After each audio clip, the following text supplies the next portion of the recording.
Assalamualaikum warahmatullahi wabarakatuh. Saya dari kelas 3B Teknik Informatika. Nama saya Adrian Jala Putra Mardika. Nama dengan NPM 2113020197 akan menjelaskan data forecasting dari jumlah penjualan buku, data penjualan buku ini.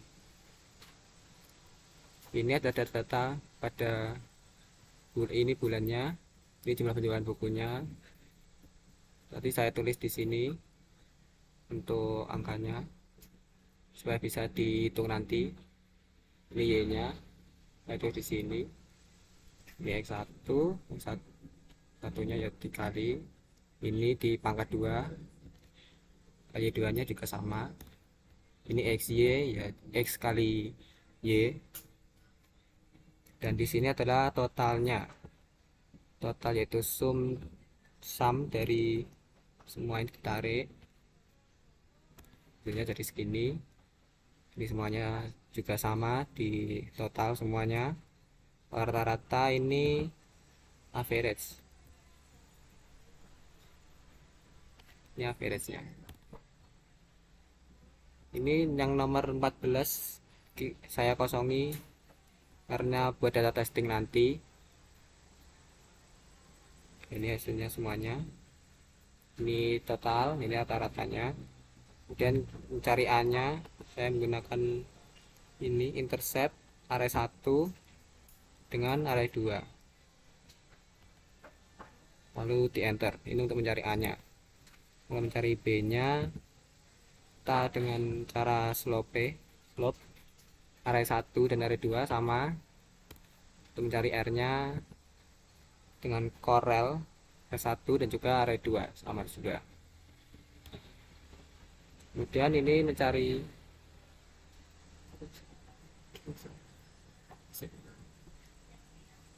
ini data outputnya, caranya mengeluarkan ininya, menampilkan ininya dengan cara data analis. Kemudian cari regresi. Nah ini kita oke.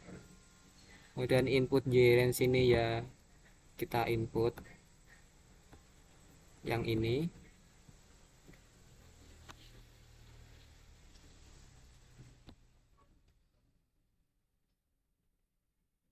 Kemudian yang x nya ya sebelahnya yang ini. Dan jika sudah, ini output nya kita centang. Ini mau ditaruh yang ditaruh mana terserah, bisa semuanya. Misal saya taruh di sini, nanti hasilnya ya itu, nanti keluarnya di situ. Dari residualnya kita munculkan dan kita klik OK, dan nanti hasilnya juga seperti itu. Hasilnya akan muncul seperti ini. Nah ini data testingnya. Untuk data testingnya kita mencari prediksi ini 5 ini dengan cara A plus B dikali dengan hari-nya, hari 13 standar 84. Karena hasilnya tidak 105, kita prediksi errornya, kita cari errornya berapa. Di begini kita ketik absolute B24 ini dikurangi dengan hasilnya yang ini 105, kemudian hasilnya 24, 20. Kemudian untuk nomor 2 nya akan jelaskan dengan teman saya. Silakan. Halo, perkenalkan nama saya Yusri Iqbal Absyar dengan NPM 21130201004. Di sini saya akan menjelaskan sesuai dengan kriteria dari kelompok ganjil, yaitu ID3. Untuk ID3-nya saya menggunakan data dari baseball di pelajaran sebelumnya pada saat kelas. Ini data dari baseballnya. Kemudian mencari note. Untuk mencari note ada cerah, suhu, cuaca, suhu, kelembapan, angin, dan jumlahnya. Setelah semuanya cari, kemudian mencari nilai entropi. Setelah nilai entropi didapat, kemudian mencari nilai daripada nilai gain. Setelah semua node didapat, kemudian yaitu node pertama yaitu cuaca. Kemudian pengelompokan berdasarkan abjad. Di sini cerah dengan anunya bermain, tidak, ya, hujan, ya, tidak, mendung, ya. Dikarenakan mendung sudah value-nya sudah sama, jadi kita mencari dari cerah, cuaca cerah. Cuaca cerah node 2. Total lembut menggunakan conif. Terus tidaknya conif juga. Terus mencari nilai entropi.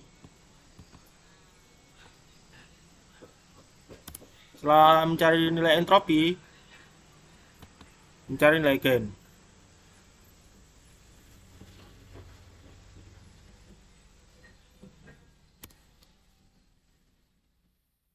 Oh ya, tadi sempat lupa. Pertama yang di atas ini ketika ada angka 0 maka akan muncul 6 karena log 0 adalah invalid atau kita bisa langsung dengan memberi angka 0 seperti contoh ini. Setelah cuaca cerah didapat tadi untuk cuaca cerah, kemudian cuaca hujan node 3 sama menggunakan jumlah suhu angin. Kalau di atas ini kan suhu kelembapan angin, di bawah hanya menggunakan suhu dan angin. Kemudian cari seperti yang di atas menggunakan conif, ya atau tidaknya. Kemudian entropi, mencari entropi gain.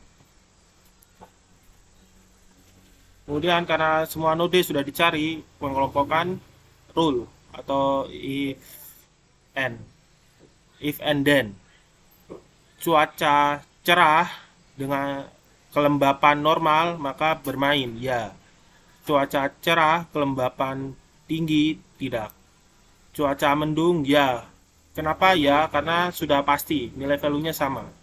Kemudian cuaca hujan, angin pelan, bermain, ya. Cuaca hujan, angin kencang, tidak. Nah, ini adalah rule-nya. Itu yang saya katakan sebelumnya. Nah, kemudian masuk ke codingannya.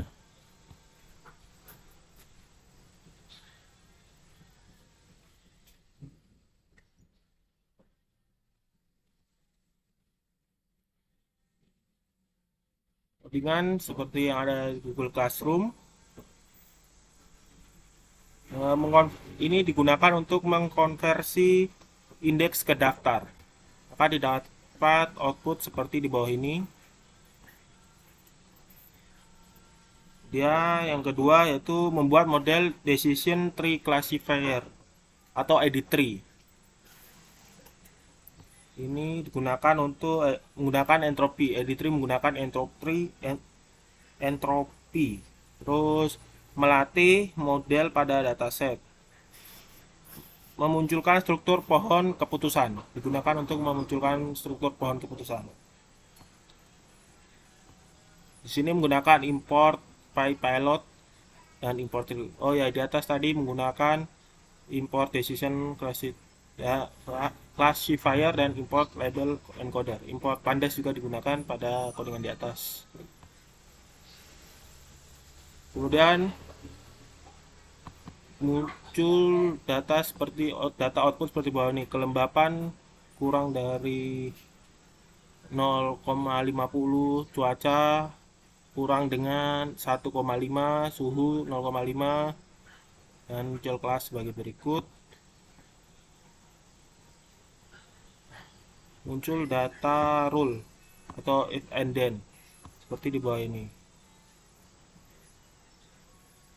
Mungkin sekian daripada presentasi untuk kelompok kami. Kurang dan lebihnya mohon dimaafkan. Wassalamualaikum warahmatullahi wabarakatuh.